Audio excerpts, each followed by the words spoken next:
Najbolj norčav in zabaven dan v letu, ko si lahko nadenemo maske, je med mladimi še vedno zelo priljubljen.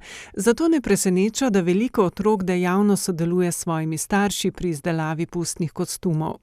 Tako so se tudi letos na tradicionalnem Mojčinem pustnem karnevalu vsi izkazali s svojo domiselnostjo. V bistvu jaz boksam, tudi treniram, pa je bil tako na hitrco, sem se spomnil na nekaj. Enkrat sem šla v Črno goro in pol mi je mami naredila ta kostum, pa sem se pol spomnila, da bi lahko bila danes ta Pink Panther. Z njimi ni bilo nič kaj dela, ampak je pa dober kostum. Zakaj si se odločil za reperja, ti je všeč? Ja, všeč mi je, pa še Čale Sale je moj vzornik. Dolgoletna tradicija festivala, ki ga prireja Društvo prijateljev mladine Mojca, pripomore k temu, da se ga vsako leto udeleži množica razposajenih maškar.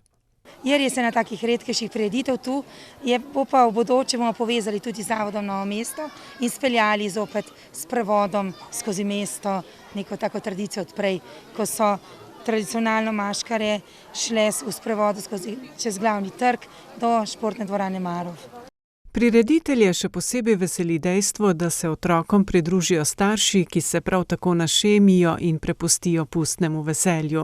To je čudovito, da se tudi starši za ta dan pretvorijo v otroke in da se skupaj poveselimo, rajamo danes z Majo Kokol in pa s čarovnikom Tonijem in preženemo to pomladno zimo in pridemo v pravo pomlad.